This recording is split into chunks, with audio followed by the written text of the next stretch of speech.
Hola, ¿qué tal? Saludos. Fin de semana y después de un merecido ausencia, Fernando Lozada está con nosotros de vuelta. Fernando Lozada del Deutsche Bank desde Nueva York. Fernando, bienvenido, ¿cómo estás? ¿Cómo estás, Alberto? Bien, afortunadamente. A ver, Fernando, vamos a iniciar con los últimos datos económicos de Estados Unidos. Este viernes, la economía de Estados Unidos creció, se anunció que creció 2 puntos porcentuales durante el tercer trimestre, que si bien no es mucho, es mucho más de lo que, es más de lo que se esperaba, un poco más de lo que se esperaba y bastante más de lo que había crecido el segundo trimestre. Por supuesto que esto tiene implicaciones de todo tipo y por supuesto también, obviamente, electorales porque dentro de un poco más de una semana son las elecciones en Estados Unidos. Ajá. Bueno, sí, tal como lo habías dicho, fue una semana bastante movidita porque tuvimos el número del PIB y también tuvimos la reunión del Comité de Mercado Abierto de la Reserva Federal. La economía creció al 2% anualizado versus una expectativa del mercado que era de 1,8%, así que esto fue una sorpresa agradable. Y también creció más que en el segundo trimestre cuando la tasa de crecimiento había sido 1,3%. La principal explicación para esta buena performance fue doble. En primer lugar, el comportamiento del consumo privado, que fue un poco mejor a lo esperado, y también el sector viviendas, eh, eh, que también tuvo una performance buena. Por supuesto, ambas cosas, como tú sabes, Alberto, están muy relacionadas, ya que cuanto más se recupere el sector viviendas y el precio de las propiedades, más se va a ir recuperando la riqueza de los ciudadanos y por lo tanto mejor va a comportarse el consumo. Recuerda que no solo en Estados Unidos, sino en todas las economías desarrolladas del mundo, el consumidor típico tiene dos fuentes principales de riqueza. Por un lado, sus ahorros financieros, básicamente el valor de tus activos financieros, los bonos, acciones, depósitos bancarios que tú tienes. Y por otro lado, el valor de tus activos inmobiliarios, es decir, cuánto vale tu casa. El consumo creció al 2% anualizado durante el tercer trimestre versus 1,5% en el segundo trimestre. La construcción residencial durante el tercer trimestre creció casi al 15% anualizado. Este es un número bien importante. La construcción de casas Correcto. nuevas. Correcto. Y el número había sido 8% en el segundo trimestre. Así que esto solo, el tema de construcción residencial, te explica 0,3% de la tasa de crecimiento del trimestre. Esta es la magnitud de la recuperación. Y es más, yo te diría, el crecimiento podría haber sido más alto si no hubiese ocurrido la sequía en el Midwest, en el sector medio occidental de Estados Unidos, que afectó las cosechas y que se estima que empujó la tasa de crecimiento hacia abajo en casi 0,4%. Además de esto, eh, el viernes se anunció que el índice de confianza del consumidor de la Universidad de Michigan subió a un nivel, no recuerdo, era cerca de 83, es como 4 puntos por encima del nivel de septiembre, y es el valor más alto de los últimos 5 años. Así que esto también te está indicando que el clima desde el punto de vista del consumo está mejorando. La impresión que yo tengo es que este último número puede haber estado ayudado por la caída que hemos visto en los últimos días en el precio de la gasolina, que venía de niveles altísimos y en las últimas 2 semanas cayó bastante. Y por último, en cuanto al mercado laboral, recuerda, como ya lo habíamos hablado aquí, la tasa de desempleo está por debajo del 8%, es el nivel más bajo en 3 años, mientras que los datos de empleo de octubre se van a anunciar el viernes 2 de noviembre. Esto es 4 días antes de las elecciones, como tú sabes. Exacto.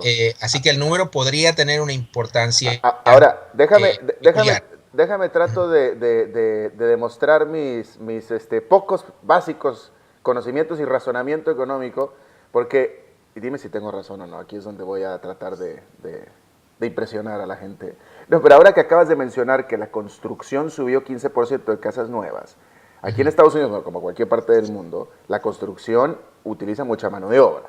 Sí, Entonces, si tú me dices a mí que se está creciendo tanto la construcción de casas nuevas, automáticamente me hace a mí deducir que se está aumentando el empleo, está empezando las constructoras, la construcción de casas a usar correcto. empleo Y esto debiera reflejarse positivamente en el desempleo, ¿no es cierto?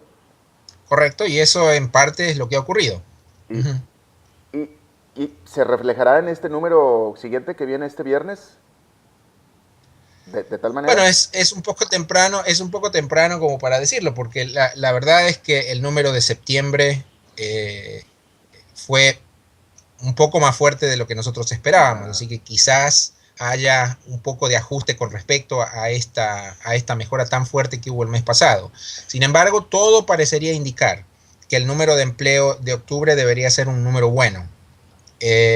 Todas las cifras que te he mencionado hasta ahora parecerían favorecer a Obama, exacto. porque la economía parecería estar no solo estabilizándose, sino enfilando hacia arriba, el mercado laboral mejorando y el ánimo del consumidor también mejorando.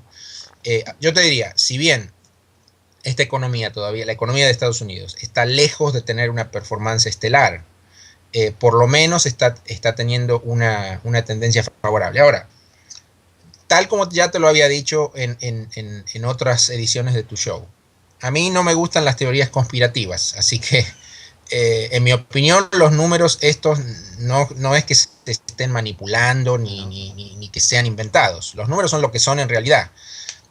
La otra cosa que hay que tener en cuenta es que, por ejemplo, los números del PIB que salieron esta semana son números preliminares. Mm, Recuerda que el gobierno los revisa 2 veces mm, y podría haber cambios una vez que más información sea disponible y la revisión puede ser hacia arriba o hacia abajo. Han claro, ocurrido ambas cosas en los últimos meses. claro. Además, tampoco hay que olvidarse que no todo el informe fue bueno. Por ejemplo, la inversión sigue creciendo a niveles mínimos y esto es posiblemente porque el sector privado no financiero, es decir, las empresas constructoras o las empresas que fabrican maquinaria, equipo, etcétera, todavía tienen mucha incertidumbre acerca de muchas cosas, en particular cómo se va a solucionar lo que se llama el precipicio fiscal el Ujú, año próximo. ujú, Y cuando uno tiene incertidumbre, típicamente invierte menos. Así claro. que, conclusión aquí, los números han sido buenos, pero todavía falta mucho. Ahora, déjame te hago una pregunta un poco fuera del tema, pero sí en el mismo contexto, porque aquí, en esta parte del país donde estamos, en Estados Unidos, no vamos a ser afectados por un sistema climático en el que supuestamente ustedes allá en Nueva York sí van a ser afectados, que es esta famosa tormenta perfecta de la que están hablando. Ajá. De nuevo, es una situación bien dinámica. Yo dejé de escuchar esto ayer por la tarde, pero yo te pregunto, ¿qué tanto se está esperando, sigue esperando en Nueva York tanta afectación? Y dos, a mí me preocupa la potencialidad de que esto pueda, vaya, la capacidad de la Casa Blanca de responder a un evento grandísimo. Se me ocurre que puede caerle encima como le cayó Katrina a una administración Bush, ¿no? Claro, todavía no se sabe cuál va a ser el impacto de este huracán Sandy, que supuestamente llega a la costa este a partir del domingo. Está claro que el impacto va a ser importante. Cuantificarlo en este momento es Claro, imposible. claro, claro. Desde el punto de vista de los números que se van a anunciar la semana próxima, la buena noticia para el gobierno es que esto va a ocurrir al Sí, sí, final sí, del sí. mes, es decir, que el impacto debería ser relativamente marginal. Probablemente el efecto sea mucho más fuerte durante los números de noviembre, Claro, claro. pero eso ya no No, afecta al... y sabes que yo me refería porque te digo, hasta ahora las noticias son de que probablemente sea un evento bastante fuerte en términos climáticos, con fuertes nevadas y Ajá, vientos y etcétera. ajá. Y bueno, de pronto se me ocurre que va a ser de ahí capital político, tanto para los republicanos como para los demócratas, en la capacidad de respuesta y etcétera, ¿no? Pero, bueno, De sí, nuevo, aún desde ese punto de vista, me parece que las elecciones van a ocurrir muy pronto, ya, casi inmediatamente después claro. de este evento. Así que va a ser muy difícil que esto tenga un impacto muy importante sobre las decisiones de voto del norteamericano promedio. Mira, antes de cambiar de tema, hubo también otro evento importante esta semana que fue en Estados Unidos, que fue la reunión del Comité Federal de Mercado Abierto de la Fed. No hubo ninguna sorpresa, tal como se esperaba. Nadie esperaba que la Fed fuera a hacer ningún gran anuncio una semana antes de las elecciones. Sí se confirmó, sin embargo, que la Fed va a continuar con su compra de hipotecas a un ritmo de 40 mil millones de dólares por mes. Y también que a fin de año va a haber lo que se llama la operación Twist, que es, como tú sabes, un cambio de la composición del portafolio de la Fed, extendiendo duración de las tenencias en el portafolio. Lo más interesante va a ser conocer el detalle de todas estas operaciones, pero eso recién va a aparecer en la minuta de la reunión de esta semana, que sale el 14 de noviembre, y eso es después de las elecciones. Claro, también. Ahora, por cierto, que también hubo reuniones de política monetaria en América Latina, específicamente en Colombia y también en México. No hubo cambios en las tasas de interés, pero me interesó lo que pasó en México, porque sobre todo México, de acuerdo a muchos analistas, está perfilado para un buen performance económico en los siguientes 6 años, si las estrellas se acomodan. Pero ¿por qué no nos hablas un poco de esto? Bueno, en ambos casos, como tú dijiste, Banco de la República y Banco de México dejaron sus tasas de referencia sin cambios. En el caso de México, el tono del comunicado de Banco de México fue mucho más duro que el de Banco de la República. Incluso Banco de México explícitamente reconoció que podría estar cerca de subir tasas en el futuro, sin especificar ningún calendario, ni ningún número de meses, ni nada de eso. Pero eso indica que está preocupado por la inflación. Correcto, correcto. La inflación desde hace ya unos cuantos meses se ha ubicado por arriba del techo de la banda objetivo. México trabaja con un esquema de objetivos de inflación. La inflación objetivo de México de mediano plazo es 3% y tiene una banda de desvío aceptable que es de 1 punto. Es decir, que siempre que la inflación esté entre 2 y 4, las cosas están aceptables. Pero la inflación ha estado por arriba de 4 ya durante unos cuantos meses. Y por lo tanto, el Banco de México ha ido desarrollando lo que nosotros llamamos un sesgo alcista. Es decir, en el comunicado, el banco te dice, bueno, estamos más cerca de subir que de bajar, porque si esto persiste, estamos enfrentando el riesgo de que se contaminen las expectativas inflacionarias, de que el mecanismo de formación de precios refleje que una tasa de inflación promedio más alta, etc. El mercado interpretó este comunicado de ayer como una señal de que estaríamos más cerca de un aumento de tasas. Y como consecuencia de esto, toda la curva de rendimiento se movió hacia arriba, es decir, las tasas de interés de mercado aumentaron. Yo te diría, sin embargo, que nosotros seguimos creyendo que una suba de tasas no es inminente en México, que Banco de México se va a tomar un buen tiempo antes de implementar un ajuste monetario. ¿Por qué es esto? Por varios motivos, pero principalmente porque, número uno, la inflación seguramente llegó a su máximo en septiembre y va a comenzar a bajar lentamente, porque muchos de los factores de los shocks de oferta, los aumentos de precios de commodities que ocurrieron, ya están moviéndose en dirección contraria.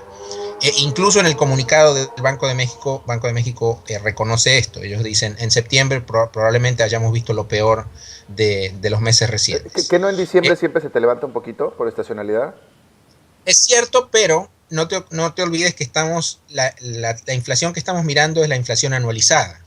Y cuando uno compara un número relativamente alto en diciembre de este año, lo vamos a tener que comparar con un número relativamente alto también en diciembre del año pasado. Es decir, que en la comparación interanual, el número no debería deteriorarse.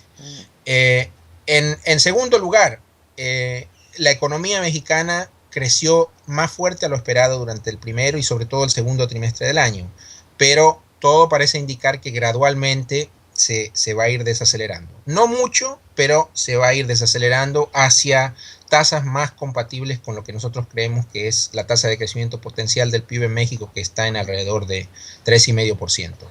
Y además hay una cuestión casi de sentido común. Para todos los efectos prácticos, el gran socio comercial y financiero de México es Estados Unidos. Así que suena un poco peculiar pensar en una situación en la que México va a apretar su política monetaria cuando Estados Unidos está relajando. Claro. Así que cuando uno combina todas estas cosas, nosotros seguimos pensando que por el momento las tasas se van a quedar donde están. ¿Y entonces qué le pasa a Carsten? ¿Que está nervioso? ¿Es cuestión de estilo? ¿Por qué está nervioso? No, yo creo que aquí lo que está ocurriendo es que Banco de México no tiene mucho margen de maniobra como para no emitir un comunicado que no sea duro. Fundamentalmente porque lo que está en juego es la reputación del Banco Central. Cuando la inflación está por arriba del techo de la banda objetivo, obviamente el Banco Central no tiene ninguna posibilidad de no transmitirle preocupación al mercado. Y eso es exactamente lo que Agustín Carstens ha hecho. Ya. Por cierto, déjame que me quede un poquito nada más en México, Fernando, porque como estaba mencionando al principio de este tema, México tiene los analistas tienen altas expectativas sobre México porque piensan que las famosas reformas económicas que vienen ya manejándose desde hace varias presidencias en México, tiene ahora sí muchas chances de aprobarse con esta presidencia de Enrique Peña Nieto, no porque Peña Nieto vaya a ser muy bueno, sino porque parece ser que ya todas las estrellas se acomodan para que se vayan a pasar. La primera de ellas ya está en el Congreso, que es la reforma laboral, que es clave. La pregunta es, ¿cómo lo están viendo ustedes? Esta reforma laboral, como se está manejando, ¿es justamente lo apropiado como base para que México realmente empiece a crecer? Cuando los analistas y los participantes del mercado hablan de las reformas en México, se están refiriendo a 3 reformas. Sí. Una es la laboral, la segunda es la fiscal y la tercera es la energética. La buena noticia y por supuesto se esperaba que la administración de Peña Nieto se ocupara de las 3. La buena noticia es que la reforma laboral fue enviada al Congreso aún antes de que Peña Nieto se hiciera cargo.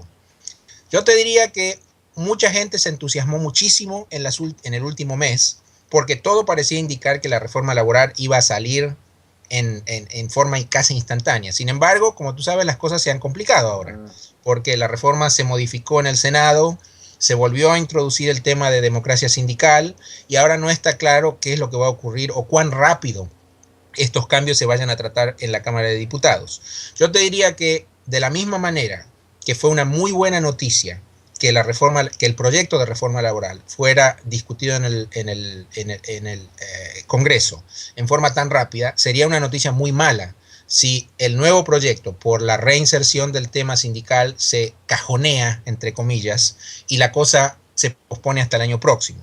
Yo creo que el mensaje al mercado no sería bueno. En cuanto a si esta es una buena reforma, yo creo que sí es una buena reforma, porque es una reforma que está orientada a la mejora de competitividad y a la flexibilización sobre todo de las prácticas de contratación y despido. Es decir, que harían que México sea una economía más competitiva. Yo creo que la próxima reforma que se va a discutir es la reforma fiscal. Y yo tengo buenas expectativas para el año próximo, porque creo que va a haber muchos puntos en común entre el PAN y el PRI. El tema de la reforma energética, como tú sabes, Alberto, es mucho más complicado, porque eso requiere la reforma de 2 artículos de la Constitución, una mayoría calificada en el Congreso, y es decir, que uno tendría que estar asumiendo que todo el mundo dentro del PRI y todo el mundo dentro del PAN, estoy descartando al PRD porque seguro que el PRD va a votar en contra, pero todos los legisladores del PAN y todos los del PRI deberían estar con los platos de acuerdo para que esto siga adelante, y no está claro que esto vaya a ocurrir. Pues no está claro. Dicen que sí están de acuerdo, pero a la hora de, como estamos viendo con la reforma laboral, a la hora de estarlo manejando, ahí es donde o del plato a la boca se cae la sopa. Bueno, Fernando, de manera rápida, Europa, no sé, hay diferentes puntos en Europa. El último que yo vi es la tasa de desempleo en España, por ejemplo, que subió ya arriba de 25%, la mayor desde 1976, pero también Grecia está dando noticias. ¿Nos puedes dar un compendio rápido de lo que fue esta semana en Europa? Mira, el foco de la semana estuvo en Grecia más que en España. Hubo 2 entrevistas muy interesantes por parte de los ministros de Finanzas de Alemania y de Holanda, y en ambos casos fue que el mensaje fue que la Unión Europea definitivamente quiere que Grecia permanezca en la zona del euro, pero que en este momento no se puede confirmar nada, no se puede confirmar que esto vaya a ocurrir. Es decir, que dejaron la puerta abierta como para que Grecia en algún momento tenga que salir de la unión monetaria, aunque sea de manera temporaria. Hay, por lo menos en estos últimos días, un poco de confusión en Europa, porque el ministro de Finanzas griego, el señor Samaras, tuvo que hacer una presentación frente al Congreso de Grecia, y dijo que Grecia había logrado una extensión de 2 años en el plazo para implementar los programas de ajuste. Pero al mismo tiempo el mensaje de las autoridades de otros países, en particular Alemania, indica que todavía no hay nada confirmado, que no se llegó a ningún acuerdo. Así que no está claro si realmente a Grecia le han dado este tiempo extra o le han dicho, no, amigos, ustedes tienen que hacer el ajuste de acuerdo a lo que habíamos negociado a principio de año, es decir, de manera inmediata. Muchas de estas dudas yo creo que van a despejarse esta semana entrante, porque en primer lugar, la directora general del fondo, la señora Lagarde, tiene reuniones con todos los líderes europeos agendadas para este lunes, y ahí estas cosas se deberían aclarar. Y además, el informe oficial de la Unión sobre el progreso de Grecia o no, en términos de ajuste fiscal y reformas, se publica el 31 de octubre, que es el miércoles próximo, ¿verdad? Así que yo te diría que esta incertidumbre por lo menos se va a despejar esta misma semana, y ahí vamos a saber si Grecia se queda o se va. Ya. Bueno, pues Fernando Lozada del Deutsche Bank desde Nueva York, te agradezco muchísimo tu buena disposición a charlar con nosotros y bueno, la próxima entrevista será definitivamente muy, muy interesante porque vamos a estar ya con las elecciones a cuestas aquí en Estados Unidos. Muy bien, Alberto. Te Un placer agradezco como mucho. siempre. Hasta luego.